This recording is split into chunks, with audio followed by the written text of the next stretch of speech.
Hello everyone, it's Jackie here.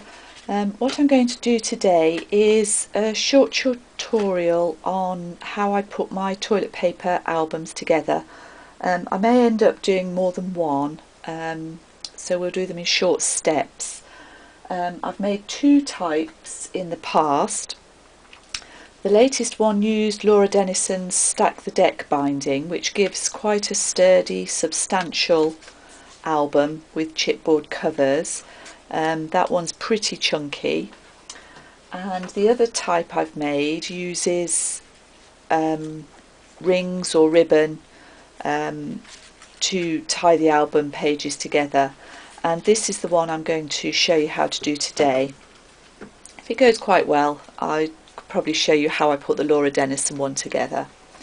So you need to start with 5 toilet paper rolls. I like mine to be the same size. Before I flatten them, I paint the insides. Then I flatten them by ironing with a hot iron and paint all the edges the colour I want.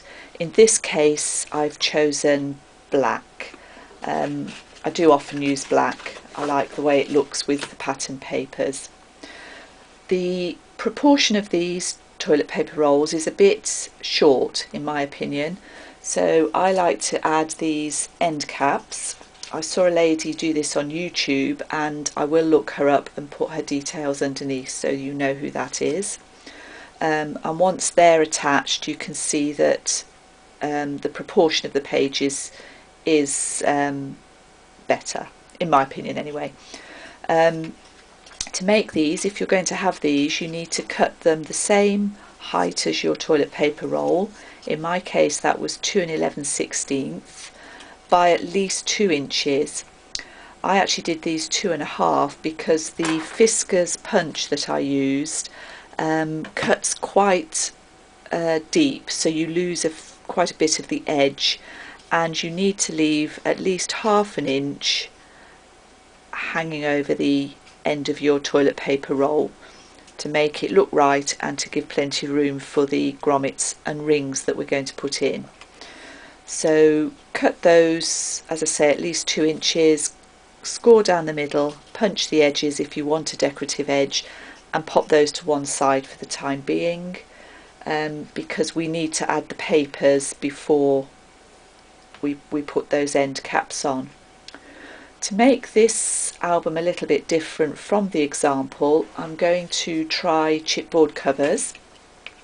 So I have already cut those, and I've cut them so that they leave about 1/4 an inch top and bottom, and about 3/8 at the end there, so that we've got a bit of space to leave.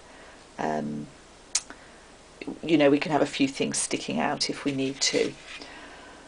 I've chosen this 6x6 paper pad. It's Hattie by My Mind's Eye, and I rather like the subtle colours and patterns on that. Having said that, I've perhaps chosen the boldest here, which I'm going to use for my covers, so we'll put that to one side for the time being and come back to the covers later.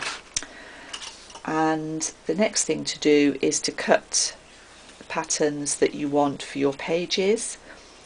I cut mine very close to the same size as the toilet paper rolls, just 1/16 less, because I like a very thin strip around the edges. Again, that's personal preference. Once those are cut, I've used Black Soot Distress ink to go around the edges and get rid of the white that's there, but I haven't come in too far with my distress ink into the paper, as I don't want the look to be too distressed on this pad. And my next job is to stick these patterned papers onto the toilet paper rolls before we do the end caps. I'm going to use glue stick to do that. ATG will work, and I guess glue is personal preference really. So thank you for watching so far. I'm going to get the paper stuck on and then I'll come back and show you how I progress my album.